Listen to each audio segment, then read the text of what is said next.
Good afternoon, everyone. Rockets owner Tillman Fertitta says, pray for Victor, but Astros fans say pray for McCullers. Jeremy Pena expresses his right to bear arms, and I don't mean the Second Amendment. Fangraphs projects the Yankees to have better World Series odds in 2023. Analytics, schmanalytics. Am I right, Jeff Bagwell? This is the part where we play the music. So if you know the words, sing along. It's episode 11 of Stone Cold Stros, and it starts right now.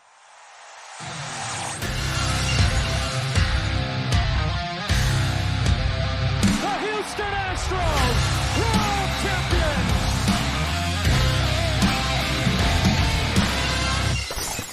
Welcome into Stone Cold Stros. I am Brandon Strange alongside SportsMap Houston senior content contributor Charlie Palillo. You can follow him on Twitter at Palillo and read him weekly on sportsmap.com. Next to him is sportsmap.com editor Josh Jordan. Follow him on Twitter at JoshJordan975.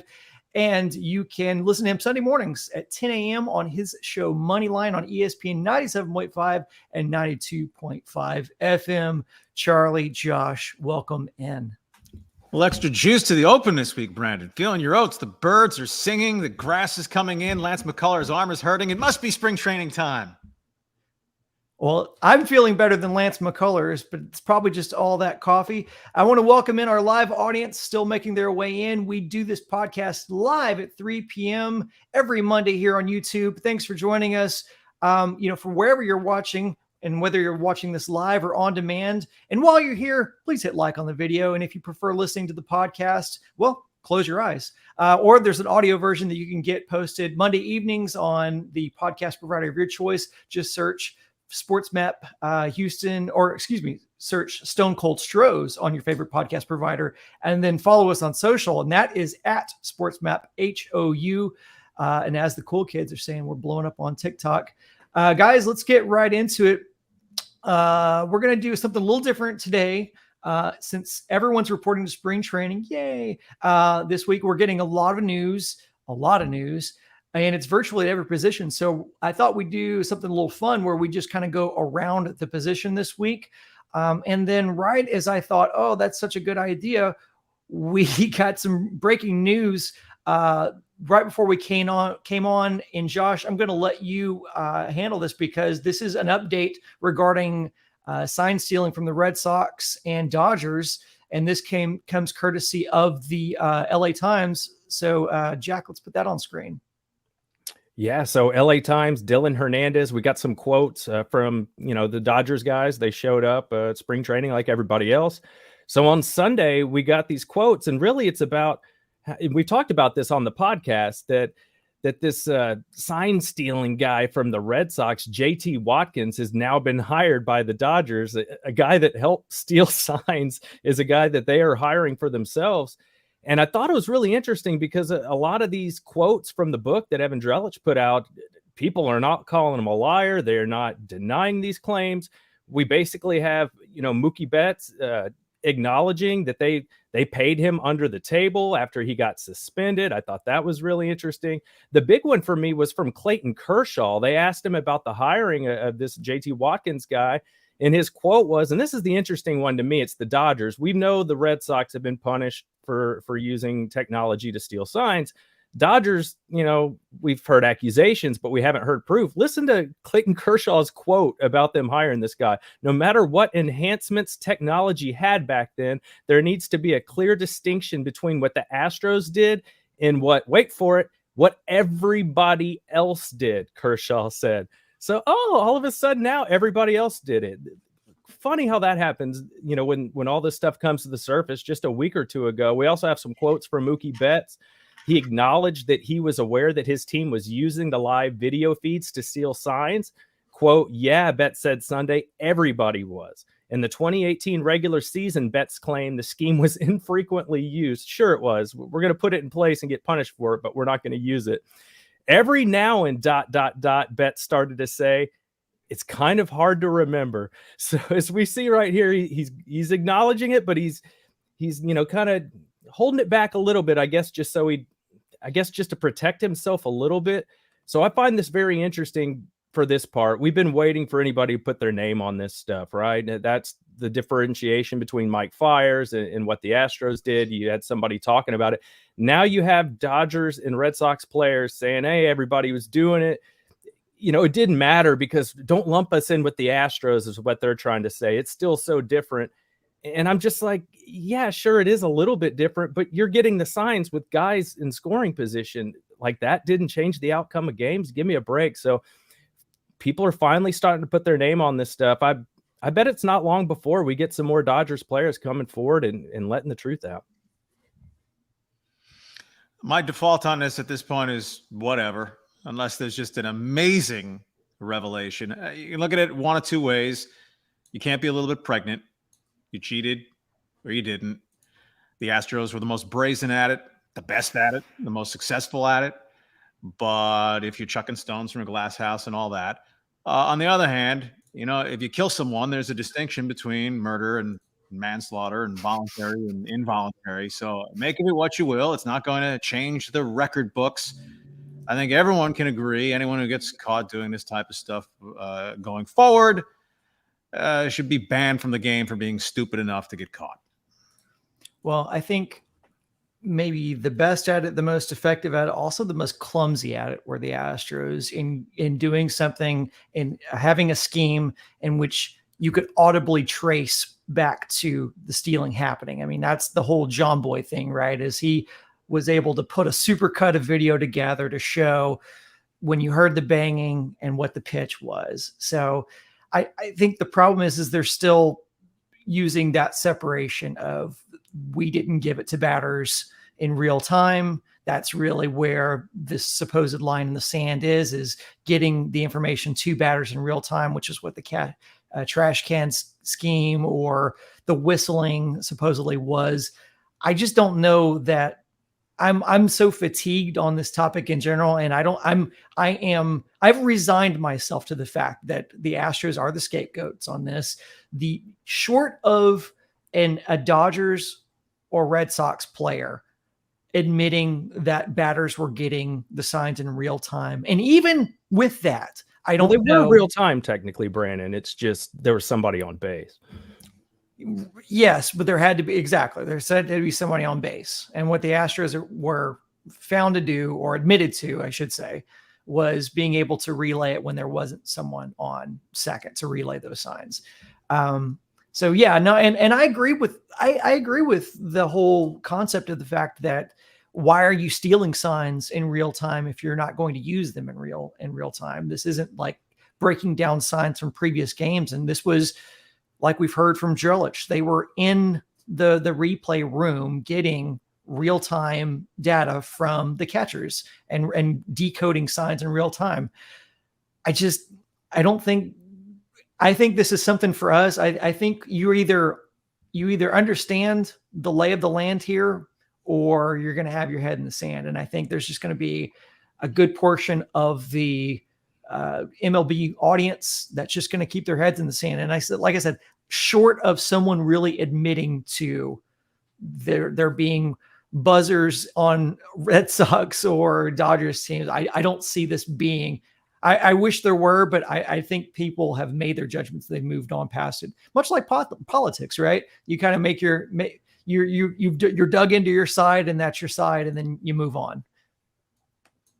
Yeah, I just think it's what's different is now everybody's story is everybody was doing it, but it wasn't as bad as the Astros, where it used to be, just pearl clutching. Like, I can't believe this is going on. I've never heard of such a thing. Now the narrative is all everybody was doing it. So why are you looking at us?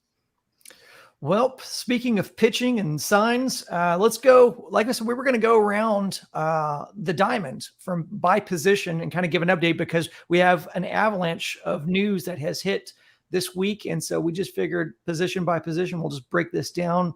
And so starting from the one spot, pitcher updates. Obviously, the big headline is Lance McCullers being shut down from pitching in week 1 of spring training due to some general soreness. Now, he missed most of 2022 due to right forearm issues. As we all remember, he played in, I believe, 8 regular season games and 3 postseason games. And given his history, the team will operate with an abundance of caution. Guys, what's your concern level of Lance McCullers already having arm issues? And I guess depending on what kind of load management we see, what opportunities do you see this providing for other guys on the staff? Hunter Brown, come on down in the rotation right out of the chute. I mean, who thinks McCullers is going to be ready to go opening day? You hope this is just minor soreness. We were told this last year, no big deal, no big deal. And then 5 months later is the first time we see Lance McCullers on the mound. Good news out of bad news, that only a fool would have put a whole bunch of eggs in the Lance McCullers basket to be a healthy 30 start, 175 inning workhorse to take up some of the slack from Justin Verlander's departure. On the other hand, he is a guy you were hoping to do that. But given the overall track record, right, Lance McCullers has never thrown the 162 innings in a season necessary to qualify for the ERA title. Came very close, and then immediately had his arm fall off. It's a bummer for Lance, other than on the 1st and the 15th, right? $17 million this season, and for 3 more years on the 5-year, $85 million extension. At least the way it counts on the book, $17 million per year. So you just cross your fingers if you're an Astros fan, an Astro, Lance McCullers Jr., but Dusty Baker saying, don't make much of this. Hey, for the back half of February, before we even get to spring training games, this is a major story, especially given a guy who's been Humpty Dumpty, who's fallen down repeatedly and had to be put back together again.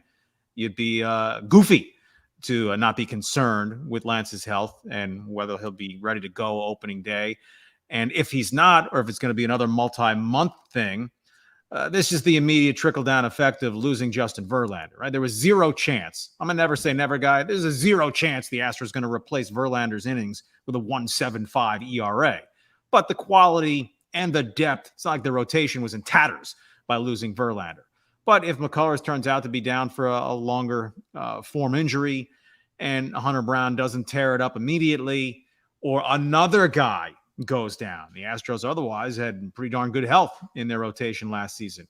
Well, after Hunter Brown, Forrest Whitley, Brandon Belak, organization type guys. So this is where things can get tenuous, where the Astros, obviously a phenomenal all-around team to win the World Series, but the backbone of the ball club last year was the pitching staff, starting pitching and rotation. And they're having a little bit of a back problem. Down Verlander, and now we'll see on Lance.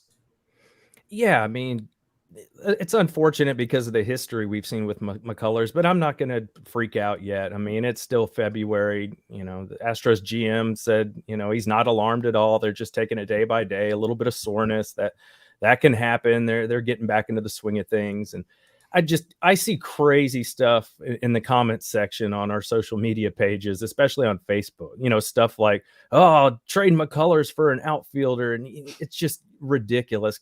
Guys, he's not getting traded. You don't trade him. A, you're not trading him. Why would you trade McCullers? He's a good pitcher. I think he'll be fine. Second, you're not going to trade him when his value's down, when he's hurt. You're not going to get the return you want. And by the way, I took a look on Spot Track. He has a no trade clause. So, just get used to it. Lance is going to be here, and I think he's going to be fine. I'm not worried. Let's go, Lance. Let's get healthy. They're going to need him this year. And to Charlie's point, yeah, Hunter Brown, we might see him a little sooner than we thought. I did a video with John Granado last week saying that, the Astros start with 8 games in a row to start the season.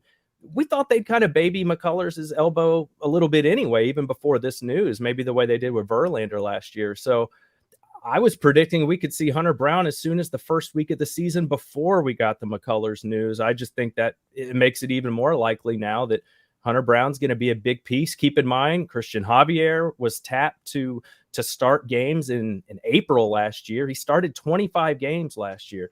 I wouldn't be surprised if we see something similar for Hunter Brown. I think what's interesting about it is for opportunities for some of these marginal guys like Seth Martinez, some guys who, kind of on the fringe, who Martinez kind of bounced up and down last year, and the limited exposure we saw of him, Martinez looked pretty good. So I think a guy like Martinez, you mentioned Forrest Whitley. We've seen Forrest at spring training throwing. He talked about how he kind of got shut down at the end of last season for some soreness in his lats, but he says he's back healthy again. He's, I believe, 25 now. So I know he got drafted 8 years ago, which seems like an eternity, and it is. at least in the baseball world. But we talked about what could the bounce back, what kind of trajectory might we see on him being able to kind of hit rock bottom, if you will, and bounce back and get an opportunity. I'm still here for that story if it plays out. So and while we're on the one position, we got a little head faked this week because MLB insider Hector Gomez broke on Twitter that Framber Valdez could sign an extension by opening day. His site reported that Framber's side was reportedly looking for $100 million or up. Chandler Rome quickly had a rebuttal from Framber's agent saying that they haven't talked extension yet.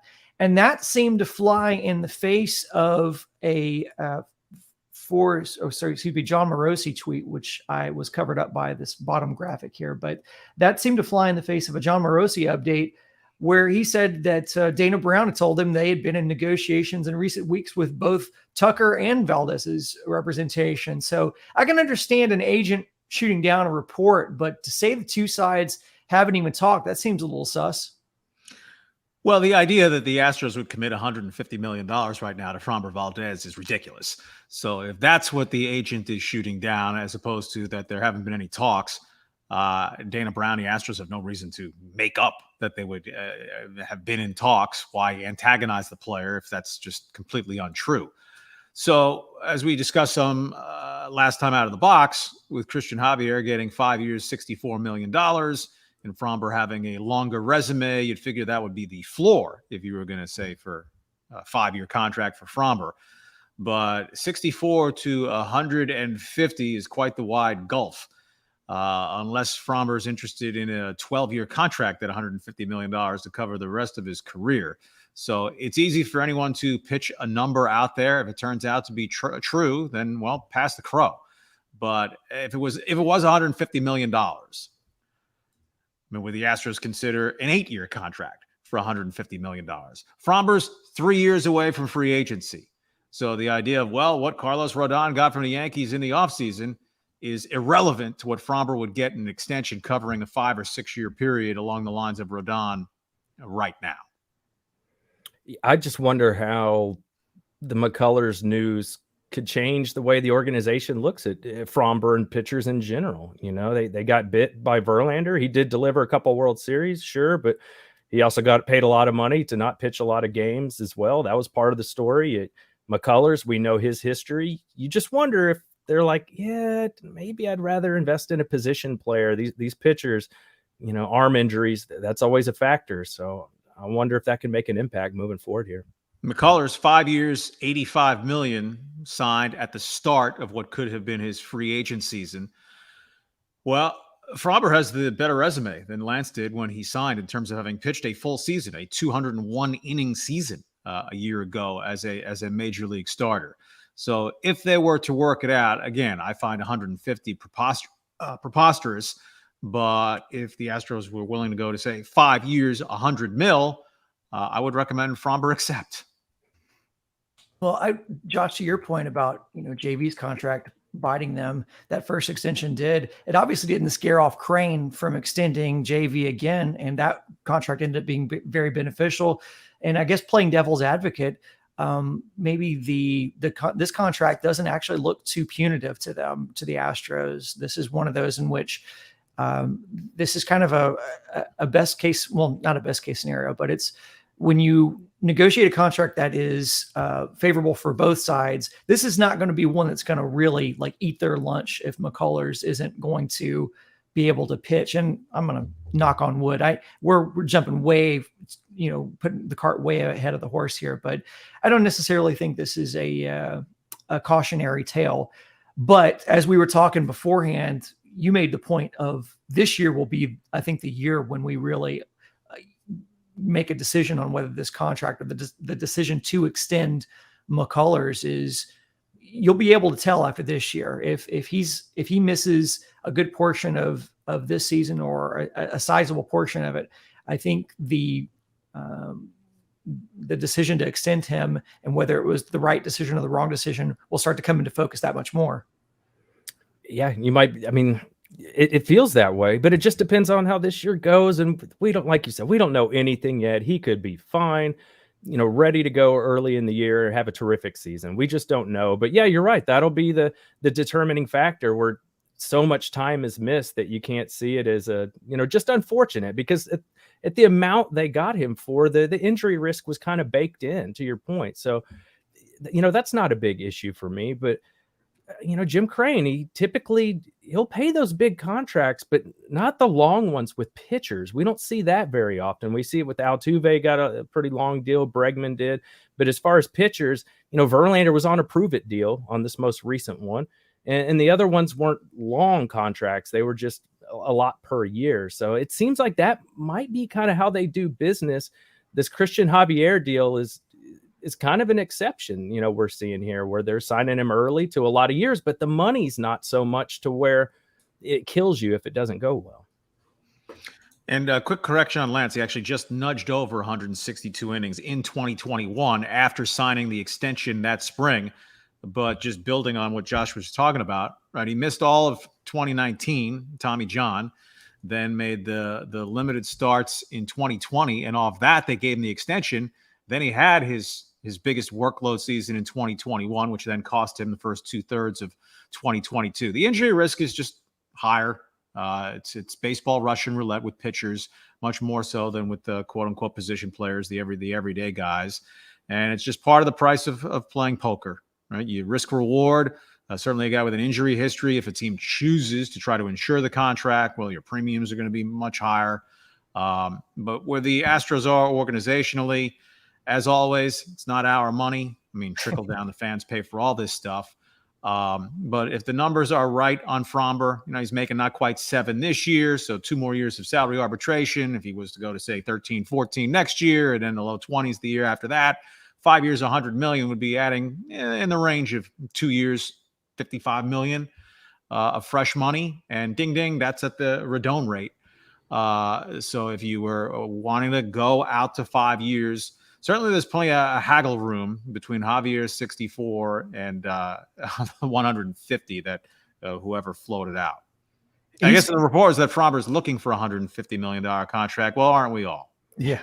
Well, he's close to 30 and a heavy curveball pitcher. I don't see, to Josh's point, I don't see this being one of those opportunities or where Jim Crane can get him on the cheap and extend him out, because I think if I were Framber, now granted, obviously there's security and go ahead and taking that buyout for your next 2 years of arbitration and maybe taking a more team friendly deal.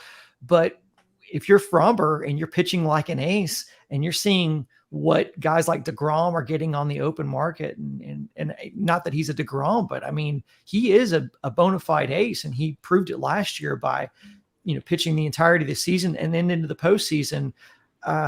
If I'm him, I don't think it's in my best interest unless there's really unless Dana Brown gets really creative with a contract.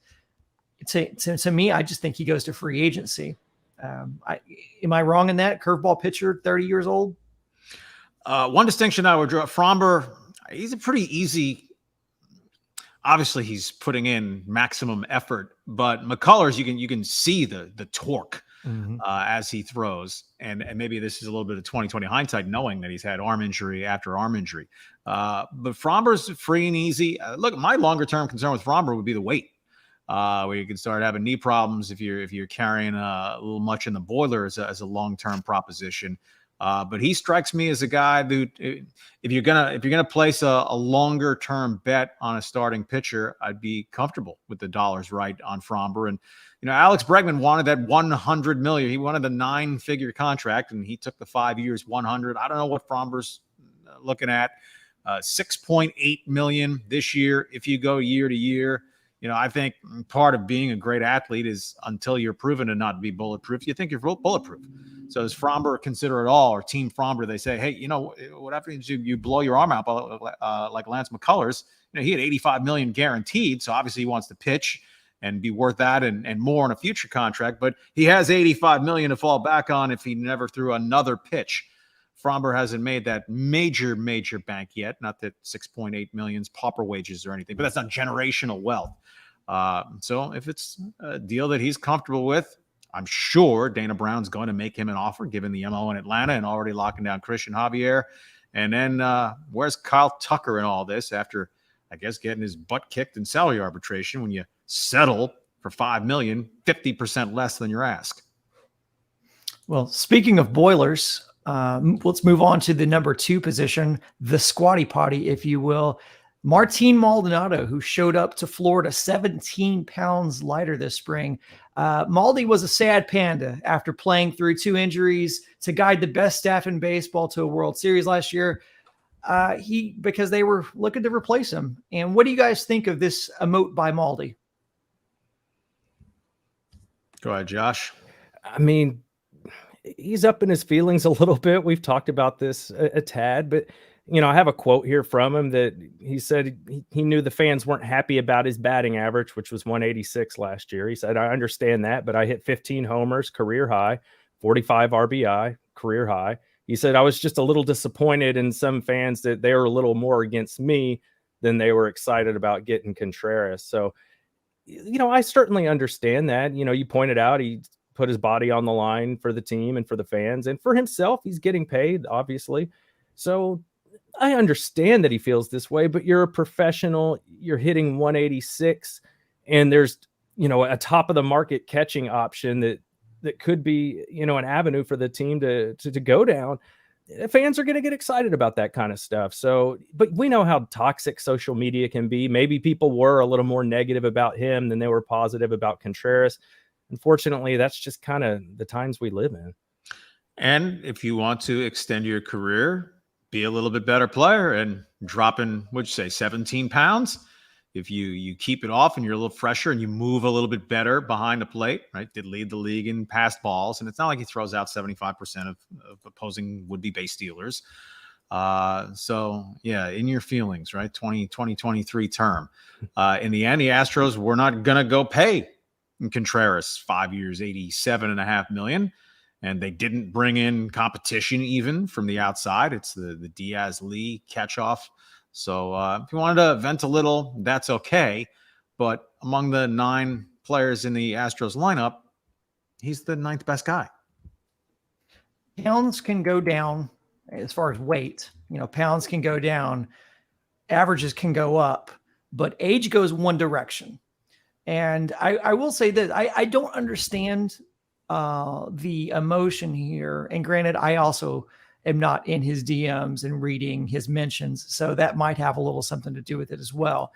But they let Christian Vazquez walk, and Vazquez signed for 3 years, $30 million, which is a very affordable deal for a very good catcher, one of the best catchers in the AL, if not the game itself, who proved himself at the highest level, had big hits and big games.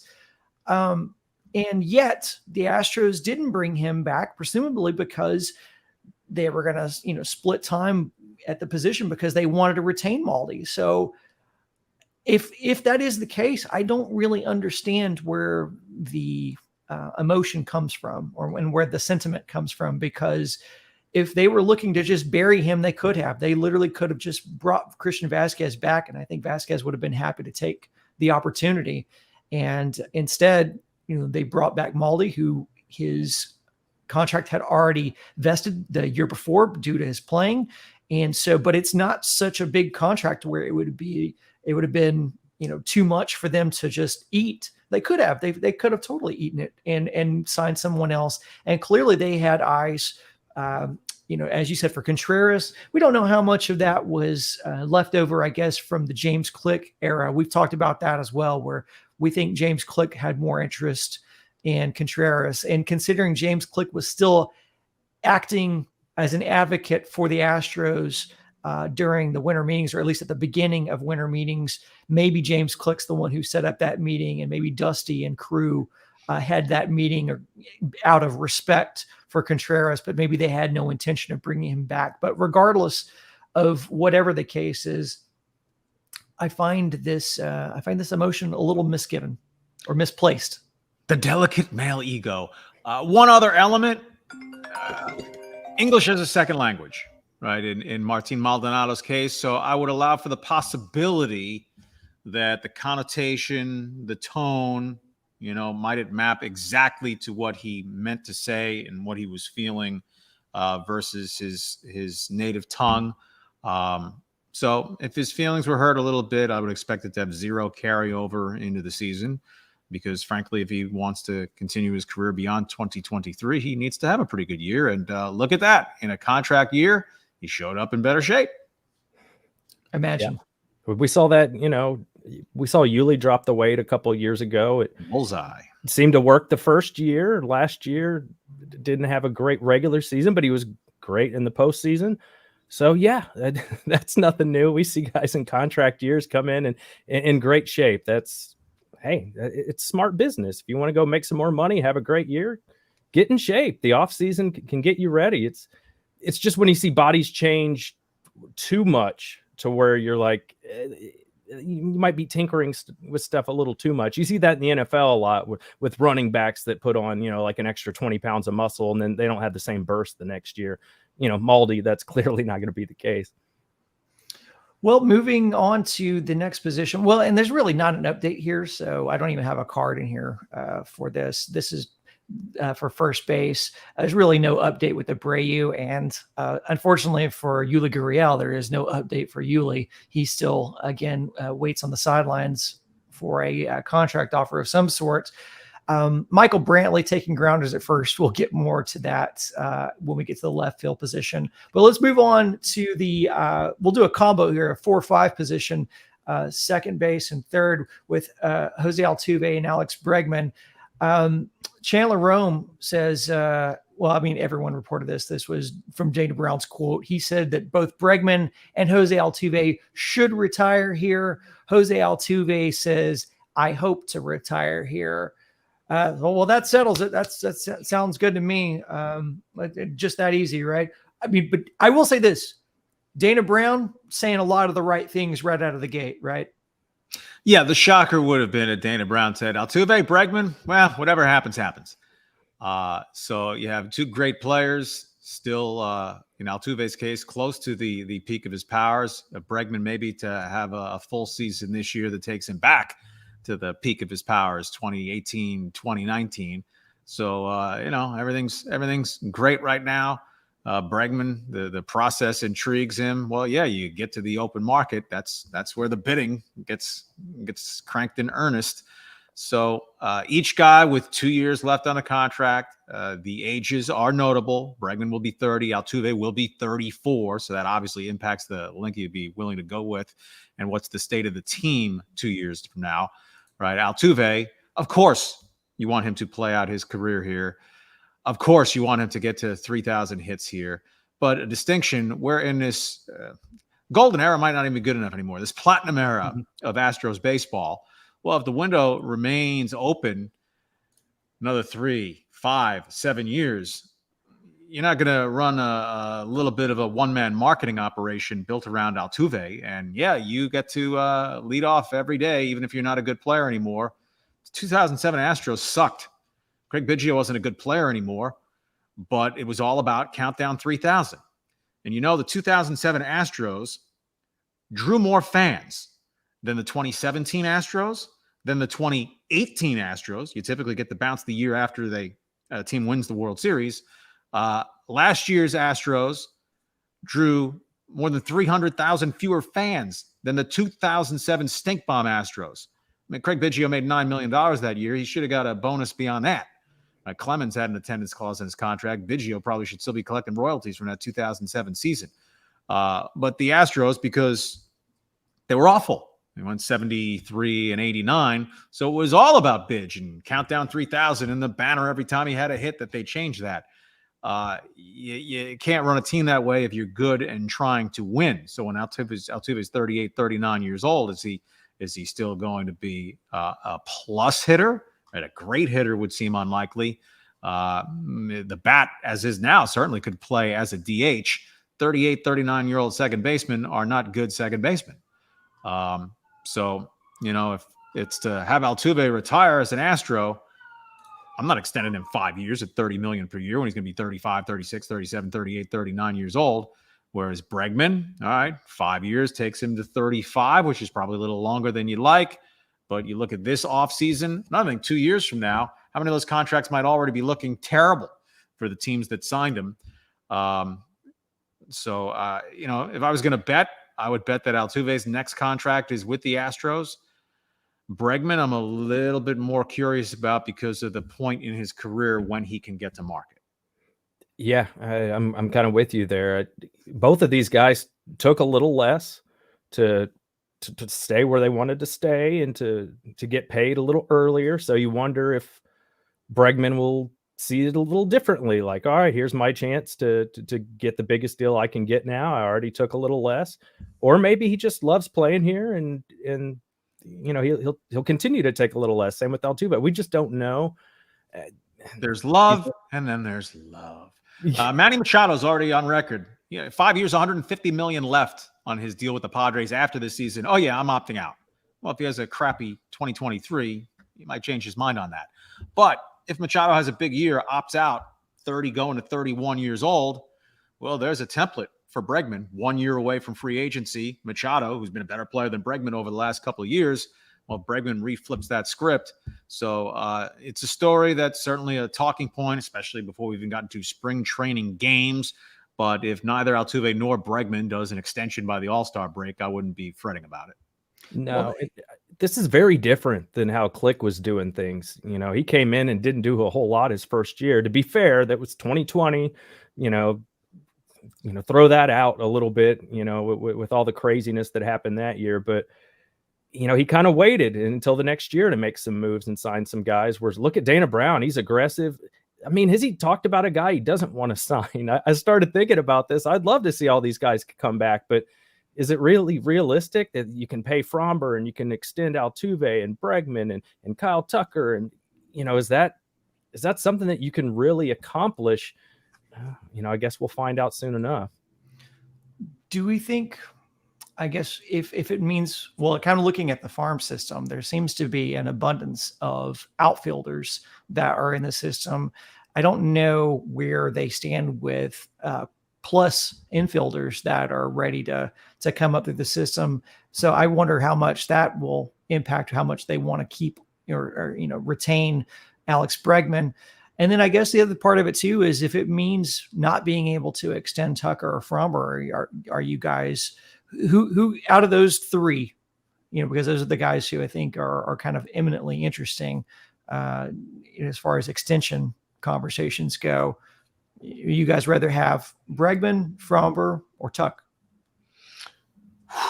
Well, Tucker would be the youngest of the threesome when he can get to free agency. But boy, 4.5, 5-tool outfielders are not easily found, though outfielders and sluggers are more easily found than all-around stud third baseman. And against that backdrop, you have, well, it all starts with pitching. What does Drew Gilbert become over the next couple of years? Last season's first-round draft choice. So if he is a riser and you're comfortable with him, 2025, he better be making his debut in the major leagues by then. And you know you have Yordan over the next 3 years, and Gilbert's established as a viable major league center fielder as Tucker is going to market, and you think you have 2/3 of your outfield covered. Well, then maybe you prioritize extending Bregman over Tuck. In the case of Framber, what other pitching rises in the next couple of years? Is there further growth for Luis Garcia? I think Jose Urquidy's probably about where he is. But when you're looking for depth of rotation 2-3 years out, that's a tough call. And what work does Dana Brown do over these next couple of drafts? Because to what you mentioned a couple of minutes ago, Brandon, the Astros are pretty bereft of infield prospects of note at this point. Right? Jeremy Pena was the last guy to get to the bigs. Hadn't been a concern because, well, Altuve and Bregman continue to have half of it locked down, and presumably Pena now covers shortstop for the next bunch of years. But, you know, Joe Perez maybe at third base, but they don't have any quote-unquote position players who are elite prospects. Gilbert, just by nature of being their most recent first-round pick, is, I guess, the best hope. Right? Jacob Melton, some might buy into his upside a little bit more. So, yeah, there's going to be a down phase at some point for the Astros. How far down, how soon? Fortunately, it doesn't look like it should be at any point soon. I think the answer for me is probably more what I think the Astros are thinking, and it's Framber. They are so focused on pitching. I mean, you saw what they gave Montero this offseason, what they've been willing to give to Verlander after injury. Now you're getting these signs that, maybe McCullers is going to have another season where he missing some time. Hopefully that's not the case, but, he's a little sore right now. Javier, I mean, he's had, one really good season. And like Charlie mentioned, Urquidy, we've probably kind of seen what he is. Garcia, who knows? He's still got a lot of upside, but these new rules could mess with him a little bit. So they have so much talent as far as the Astros system in the outfield. That's where most of their top prospects are. But there's not a lot of top pitching prospects, outside of Hunter Brown, who's probably going to be your sixth starter this year. So he's already going to be there, and we don't know what he's going to be. So based on how much they value pitching, as risky as it can be, Framber might be the one they choose to go with. Why wouldn't they prioritize pitching, considering what we watched in the postseason last year when their offense failed them, when they failed to score a single run through 17 innings in the postseason in one game? It was pitching that really held them down. It was Luis Garcia coming in and pitching 5 scoreless in relief. And then, a bullpen that could hold a lead. How valuable was that? I'm not going to rip any scabs off, but how valuable was that out of what we saw in some of the previous postseason and World Series runs that came up a little short? We're not going to name names, Will Harris, but we're going to, I think it's not understandable. It's perfectly understandable why they would prioritize pitching, because sometimes the bats go cold, but if you can keep the game close with your arms and then trust some of your clutch bats, then that was a complete winning formula for them in 2023. And one of those clutch bats is at shortstop, Jeremy Pena. He showed up to spring training like he bought tickets to the gun show, guys. This is from Talking Baseball. They said his triceps were the size of the World Series trophy. I also saw another social media tweet from Jared Carabas where he compared the triceps on Pena to the upper leg of a thoroughbred horse. He looks every bit the part of a power hitter. What are your takeaways from seeing Jeremy Pena look like he's ready to compete in Mr. Universe? I'm not going to say I'm worried about it, but I'm curious about it. At shortstop, not that you'd be 160-pound dripping wet weakling guys who populated the position in the 60s and the 70s for the most part, but you still want your most lithe and flexible and least prone to have soft tissue injuries guys in your infield. Frankly, I thought he looked a little bit too massive. Maybe spring training for him is for toning and playing baseball as opposed to lifting, and some of that will naturally come off. Of course, photo angle and all that type of stuff. But that it's a Sports Illustrated cover, 25 years ago now, of Nomar Garciaparra, where, well, I don't think most people believe Nomar was natural at the time, but it looked unnatural just as a baseball player, certainly for a shortstop.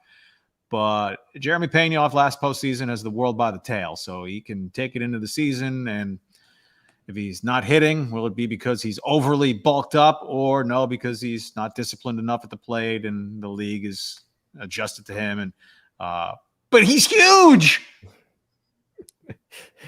He is massive. I wonder, I think he hit 22 home runs last year. I got to think that over-under's got to be going up right now. I know Barstool Sports picked up the story and ran with it, and we're like, as we're writing this, MLB's probably testing Jeremy Pena, so he's going to get a lot of attention about it. But I mean, he was ripped and in great shape last year, so he maybe looks a little bigger because of the camera angle here, but this guy's that's what he has been for a while. So he's just doing curls all winter with his postseason hardware. Clearly, it seems like it.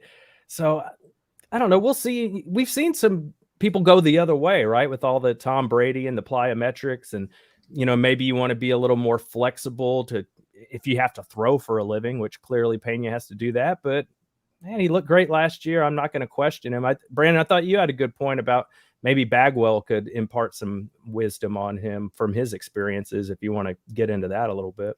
Well, I know Bagwell has talked about this a couple of times, and after post-retirement said that one of the biggest regrets of his career was concentrating on the bodybuilding aspect of his body and training, and blames that on the early exit because of all of the wear and tear it put on the shoulder.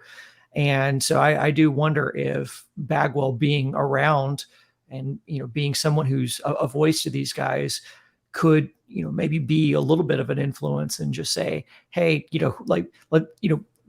muscles are nice and looking great's nice as well, but longevity is better. And that's somebody who can speak to it firsthand. His career cut short, and again, he blames bodybuilding on that. Now, granted, I don't want to say anything untoward without knowing any facts, but I think there's a contingent of the fan base who believes that maybe some of Bagwell's exploits were chemically induced, if not assisted or supplemented.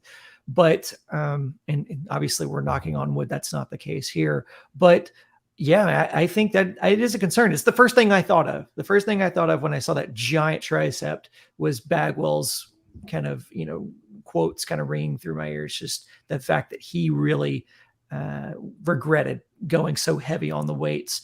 And Josh, you mentioned it. A guy like Tom Brady, who concentrates on the flexibility, the plyometrics of doing a lot of resistance training, not necessarily weight training, so that you avoid all the wear and tear on the joints. That would be the only thing, but that's the negative side of it. I'd say the positive side of it is if he continues to get opportunities in the 2-hole in which he's seeing fastballs ahead of Yordan Alvarez, then yeah, you may see a spike in those home runs. So I can't wait to see it. And I guess moving on around the diamond, we get to left field with Michael Brantley. Michael Brantley says he's progressing well in his shoulder rehab. He was taking grounders at first. As a matter of fact, Dusty Baker said that's not something they're looking to do. Guess how positive or how optimistic are you feeling about Michael Brantley being able to return and hit the ground running when the season starts? I'm good with letting nature take its course. It's not like the Astros lineup is hinging upon Michael Brantley answering the bell opening day. Taking grounders at first is probably just shorter jogging out to first than going all the way out to outfield to shag flies on a daily basis. But if he says he's feeling good and there have been no setbacks, but until we see him against live pitching in games, February is a time to be optimistic unless you have blatant reasons to not be. So why not be glass half full on Brantley? Yeah, he said he's impressed where his swing is right now. So, hey, that's a good sign. I mean, we know how good a hitter Brantley is, and if he's feeling that good about it now, then great. He may not be ready for some of these first spring training games. Who cares? Take your time. That's not important.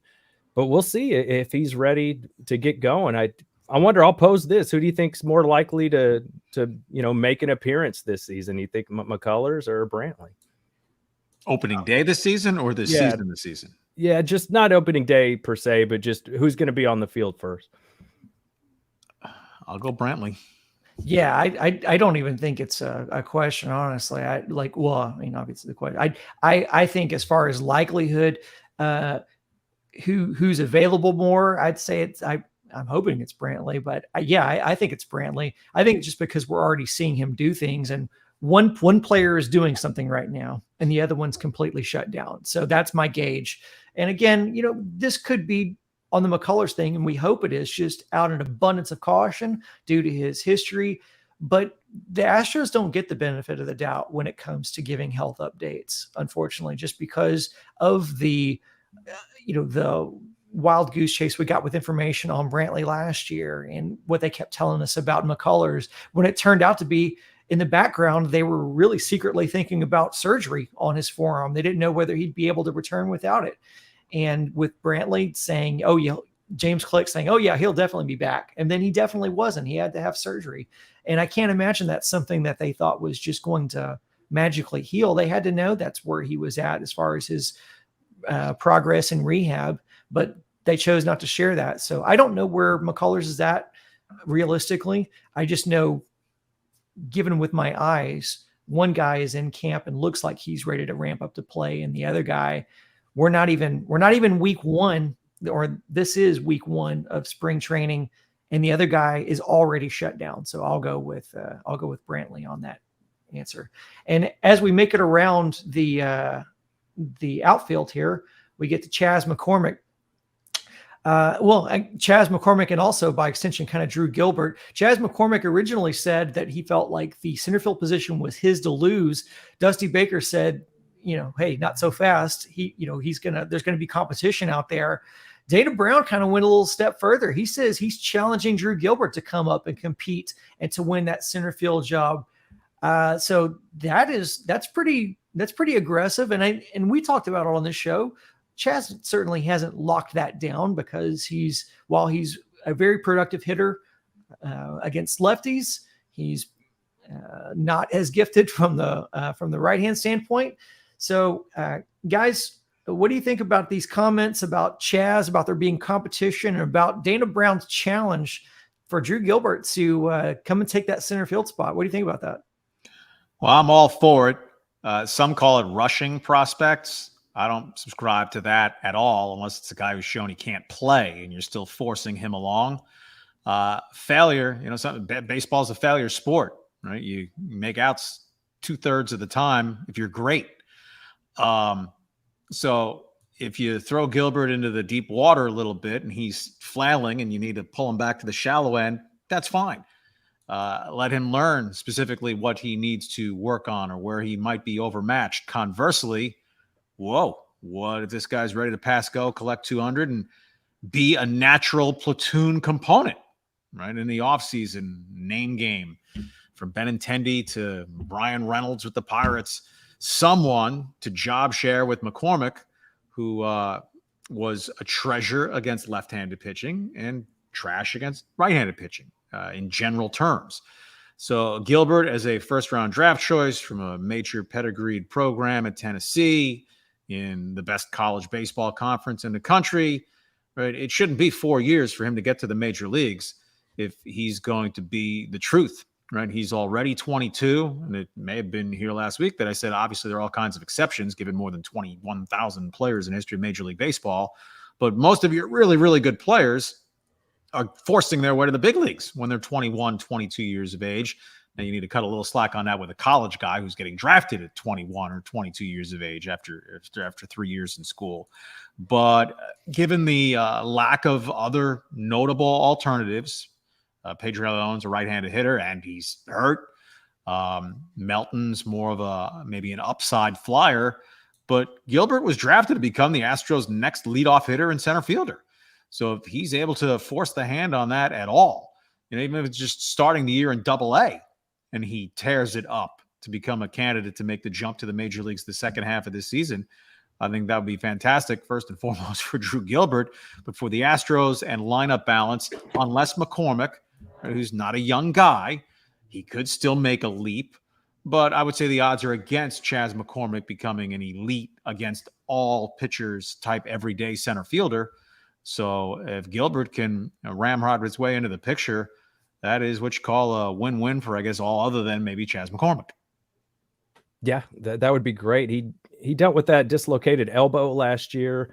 So they say he's 100% healthy, ready to go. We know Jake Myers, had that shoulder injury, didn't look like he was ready to come back, but they've seemed to be looking to replace Chas McCormick for a while now. So this doesn't surprise me. It doesn't surprise me that Dana Brown's looking more at Gilbert instead of at Jake Myers, higher pedigree. So I get it. Younger guy, maybe he can come in and make a difference. But, if you're McCormick, writing's on the wall, man, you better perform or they're going to replace you.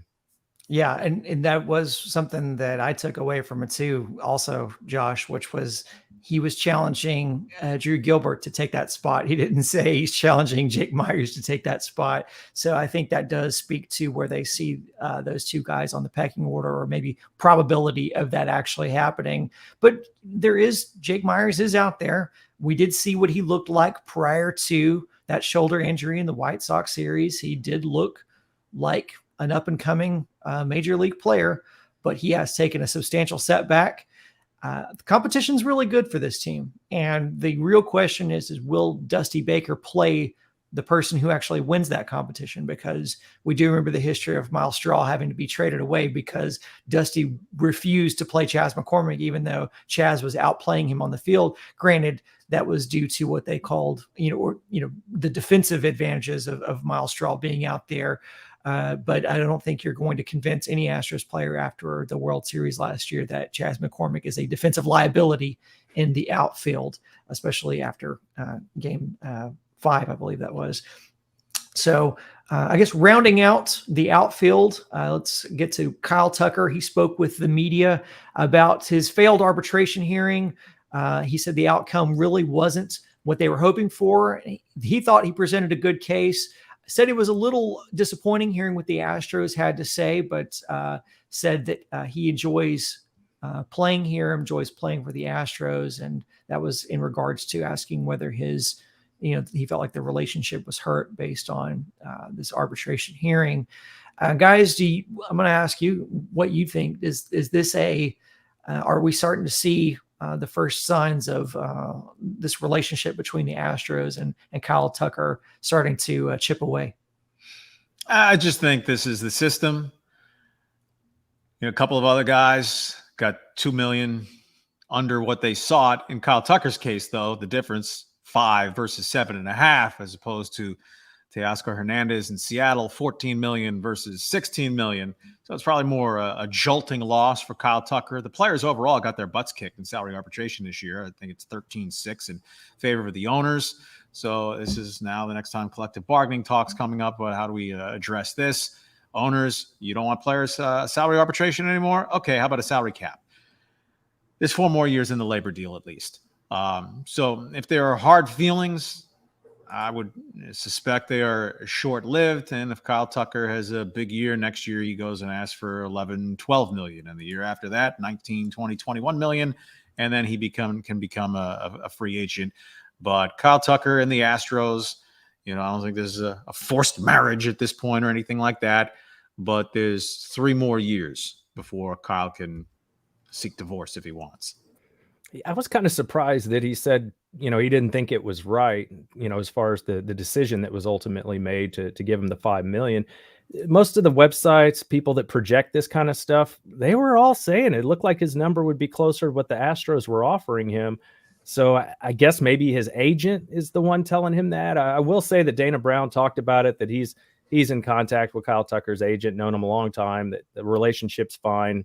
He doesn't anticipate any issues there. But Tucker did say a few times, about, staying here long term. I don't want to guarantee anything, we'll listen, that kind of stuff. I guess it's just kind of how you want to spin it, right? If you're an optimistic person, you're like, oh, I don't want to guarantee anything. Maybe a deal's close. Or maybe he's just kind of sidestepping the question because, at the end of the day, he's going to go to free agency. So really only Tucker and his agent know that. Perhaps the Astros have an idea, but I just kind of think it's how you want to read between the lines here when you listen to these quotes. And, if you're smart, if you're Tucker, you don't want to say, oh, yeah, we're really close. I want to be an Astro for the rest of my life. You don't want to say anything that's going to give somebody else an edge. You don't want to lose anything by coming out and being too assertive. I think you do want to kind of ride the fence there if you're Kyle Tucker to give yourself the best chance to get the money that you believe you deserve. The wound is fresh. This was his first time speaking with the media since taking the L. And the nature of the process that if you go through the hearing and goes to that it's either or. And we don't ever hear from the arbitrators on the 3-person panel who issues the ruling. If Tucker had asked for 6.75, would he have won? We don't know. So they went with 7.5. They lost. No pity party necessary. If Kyle Tucker keeps hanging big seasons on the wall, he'll get that big bag in due time. It's a couple things to keep in mind. One is that Christian Javier and the team were not in agreement on his arbitration number, and then that turned into a contract extension. So that's one thing to keep in mind. Two is we definitely have a case study for how these things can go south. Very recently with Corbin Burns and the Brewers, definitely some hurt feelings on the other side of that. Whereas, Tucker said that it was uncomfortable hearing what the Astros had to say, but Burns came out and basically with scorched earth without going scorched earth. And I guess he felt like the Brewers basically blamed him partially for not making the postseason, which was hard for him to hear. I got to go back to, and again, this is a different regime, but I got to go back to Carlos Correa's comments in 2019 about his arbitration case with the Astros. One of the first things he said when it was over with was that the Astros were very professional throughout the process. So the Astros do have history and kind of negotiating through this.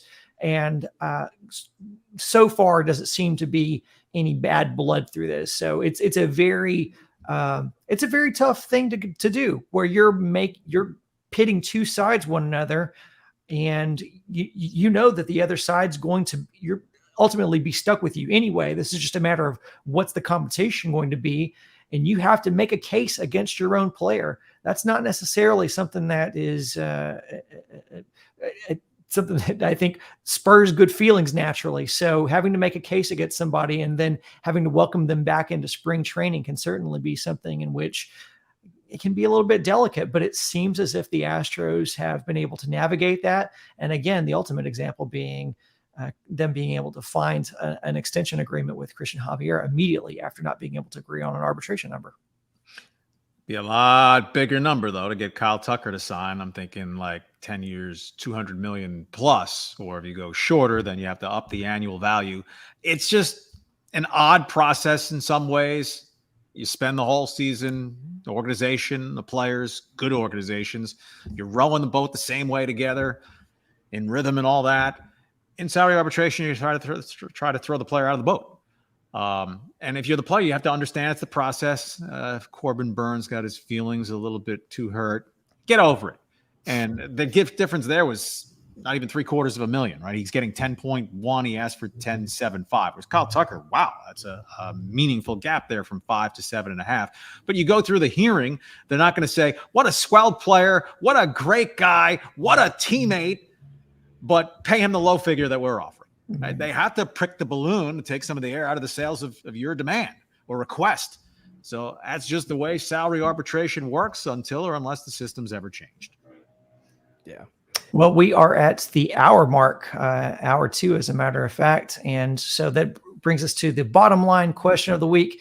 And so this is one where we ask the question and the panel talks about it, and then we're going to solicit you guys for to answer this as well. So I'm going to ask the question now so you guys can start answering in, and then Jack, you can if you'll mark those or star them as we get the comments that come in. And Jack's our producer. Jack, thank you very much. Jack runs all of our digital video content for social media and beyond for Sports Map and for ESPN 97.5. So we appreciate you, Jack. So bottom line question of the week this week is MGM has released their win totals for 2023 season. They have the Astros win total, the over-under at 96.5 wins for the season. 96.5, guys. I got to ask you, are you taking the over or the under? Boy, that's a big number in a given year when you just don't know when the injury bug is going to bite or other negative variables.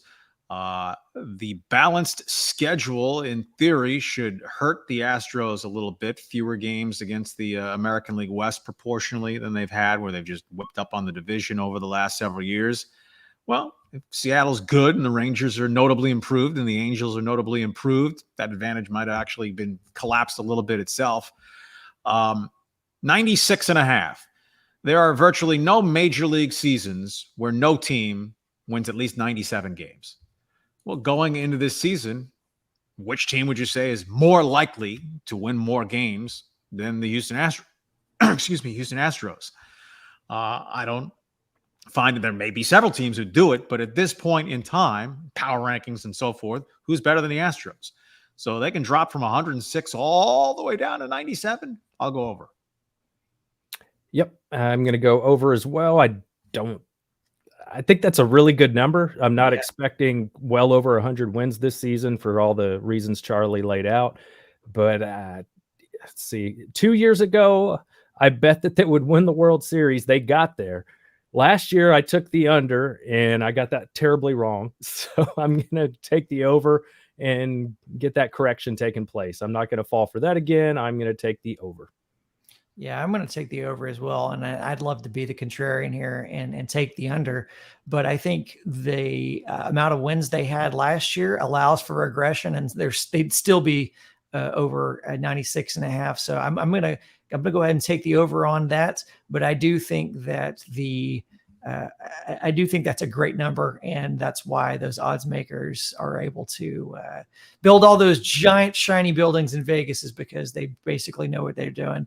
So let's take a gander through these comments. So guys, over under on the 96.5 win total. Remember, if you're watching this, we got 155 people in here right now. Go give us a thumbs up. I think somebody else was commenting on that on screen just a while ago. So yeah, give us a like on the video, so that way we can make sure we're getting out to new audiences who are Astros fans as well.